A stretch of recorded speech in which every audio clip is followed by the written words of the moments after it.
Hey, PJ with CLK Supplies. Do you work on small format interchangeable core type locks? You know, SFIC, the best locks like this little guy right here? If so, you know that you need to be able to cap them when you're done keying them, eject existing cylinders in order to rekey them, and sometimes you need to decode the cylinders as well.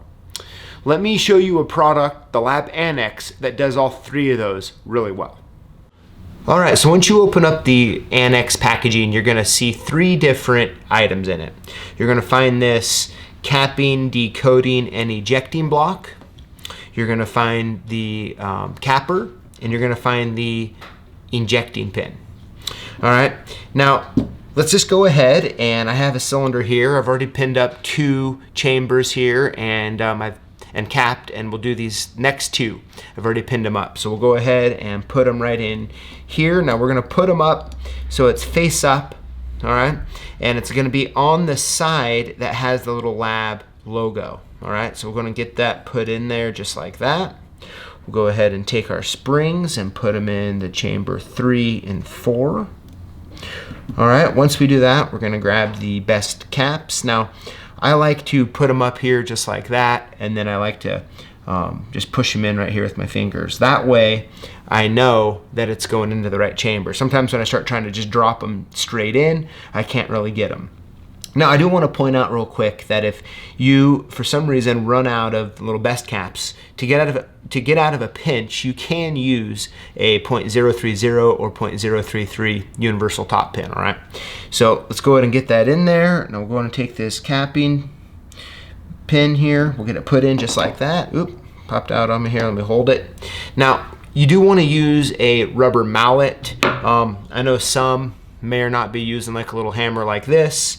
Now this is a really high quality product, but it is soft metal, okay? So it's just better just to use something like this. If you find yourself in a position where you need to use a metal hammer, just go ahead and be extra careful, all right? So we'll get it put in here like this, and I'm just gonna give it 2 good taps. Now, once you start using this and you start doing it, you'll really start to realize how much pressure and strength you need to use when you're doing it. But we'll just get it put on here like this. I always like to give it a couple good taps just like that. Now we'll go ahead and go to the next one here. So I'm gonna put it up here. I'm just gonna drag it in right there. Take the capper, put it in here, just like that. All right, and I'll pull it out there, and as you can see, we just capped those 2. It's really that simple, all right? Now, the next thing we'll do is I'll take this existing core, and it's all pinned up, just 1 chamber, and we'll go ahead and we'll eject this second chamber here so you can see how to do that.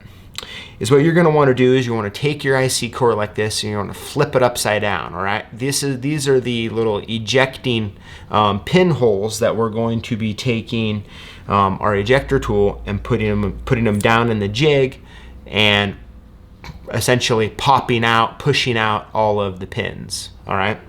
So what we'll do here is we'll put it on the same side, so upside down on the side that has the little lab logo here, just like that. Once we do that, we'll go ahead and put this in here in the second chamber.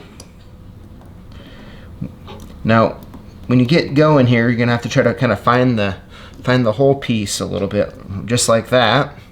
All right, now once we get it just like that, we get it on there, we're gonna just go ahead and start hitting it just like that. Now, once the cap gets pushed through, all the other pins, are just gonna follow it straight through into the chamber. All right, so we're gonna take that out. I'm gonna remove the cylinder. You can see now that second hole is empty. Now, if you needed to decode it, and you did all of them, let me turn this around, open it up, and you can see the pins that were inside there, just like that. So that's the great part. Now at this point, once you did them all, like you ejected all of them, you could decode it and figure out what the control key is to take other existing cylinders out of the locks. So that is how the Lab Annex works. All right, so this is the Lab Annex. If you're working on small format interchangeable core, also known as SFIC, it's a great tool to have in your toolbox to cap, decode, and eject SFIC cores. I appreciate you guys watching. Please like this video and subscribe to the channel for more information and videos just like this. Thanks for watching. We'll see you next time.